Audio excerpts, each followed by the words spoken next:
hello good morning साथीहरु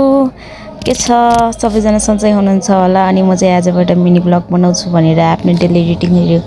हजुरहरुसँग प्रस्तुत गर्न चाहदै छु यो हो गरेर अनि आज चाहिँ मैले भर्खरै सेन्सेसन मिलाएर बसिरहेको थियो अब चाहिँ म भाडा मोल्न जानुपर्ने हुन्छ याहु गरेर हैन अनि त्यसपछि भाडा मस्काइसकेको थियो अनि त्यसपछि म ब्रश गर्नतिर लाग्यो साथीहरु अनि मैले चाहिँ मेरो हात्तीको बङ्गरा जस्तो दाँतलाई माझेर अनि फेरि फेसलाई फुसफुस गरेर सफा गरेर धोएर हैन टक्क गरेर म चाहिँ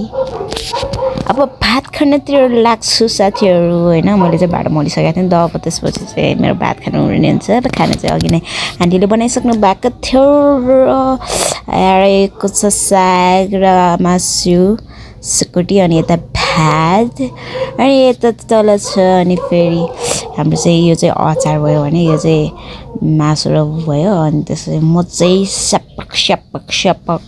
मोलेर अनि खाँदैछु के साथीहरु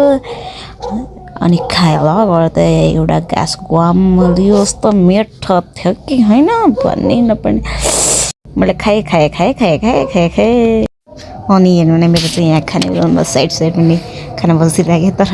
जे जस्तो भयो भने खाना चाहिँ एकदम मिठो थियो कि गाइसहरु अनि त्यसपछि मैले त्यो सुकुटीलाई कुम गरेर खाएर मलाई सकाए भात खाएर सो म चाहिँ अब काममा जानको लागि रेडी हुनुपर्ने हुन्छ साथीहरु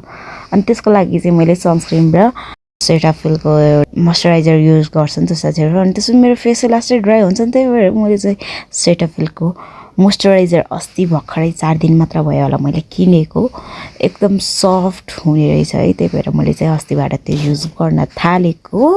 अनि सनस्क्रिन पनि हाम्रो ब्युटी अफ जोन्सनको थियो भने त्यो चाहिँ हाम्रो कोरियन सनस्क्रिन थियो र मैले चाहिँ यहाँ सनस्क्रिन युज गर्न लागेको तर सनस्क्रिन धेरै निस्केर मेरो हालतै खराब भइसकेको थियो भने धेरै निस्केर मेरो रियाक्सन पनि हेर्नु न गाइज यस्तो हाँस उठेको थियो अनि त्यसपछि यत्रो निकालेर मेरो फेस पनि राम्रोसँग अब्जर्भ भइरहेको थिएन धेरै भएर टिस्युले सफा गरेर मैले अलिकति निकालिदिए र अनि मैले लाउने भनेको यति नै हो सनस्क्रिन र मोइस्चराइजर सो म चाहिँ अब लिप बाम लगाएर जानुपर्ने हुन्छ साथीहरु कामतिर लाग्नुपर्ने हुन्छ यो चाहिँ मेरो मिनी ट्याङ्क हो सो यति गर्दै म चाहिँ मेरो सेफ्टीसँग लागे कामतिर साथीहरु सो यतिकैमा चाहिँ अब म काममा पुगेर मेरो कामहरु धमाधम गरिरहेको हुन्छ भने साथीहरुले रमाइलो पनि भइरहेको होला है मेरो भिडियो हेरेर केही छैन रमाइलो मान्नु पर्छ अनि त्यसपछि मैले अर्डरहरु बनाएर फटाफट पठाउँदै गरेपछि हाम्रो चाहिँ टाइप पनि भइसकेको छ खाजा चाहिँ खाने त्यही भएर मैले ड्याममा हानेको त्यो खाजामा अन्डा नै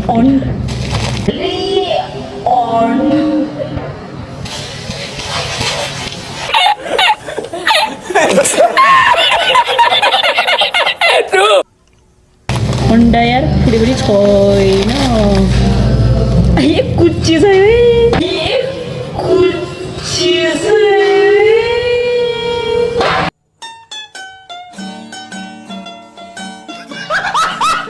ठिकै छ नि त जसरी नै खोर्नै पर्ने हो भन्ने सोचले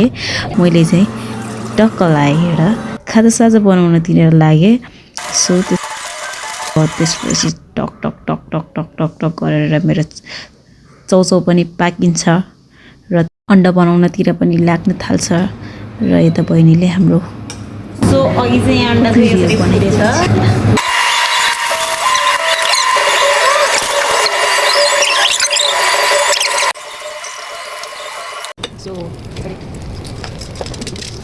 मेरो चाहिँ फेरि यहाँ खाजा बनाउँदै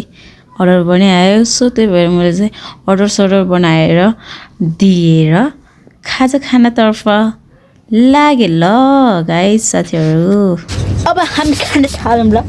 यस यसले त झन् कहाँ भयो खोइ मान्छे सबले धेरै खाएको खाइ नै छु यसले त थाली पनि अब मेरो पालो यतिकैमा म चाहिँ खाजा खान लागेँ है साथीहरु गुम गरेर अनि त्यसपछि त्यतिकैमा मेरो अर्डर नै आयो अनि म चाहिँ अर्डर बनाउन लागेँ अनि त्यसपछि पिज्जा पनि आएको थियो सो पिज्जाको नि भिडियो बनाइदिएको छु मैले आज के हो आज त सबै अर्डर आइरहेको थियो त स्यान्डविच पिज्जादेखि टक लाएर मैले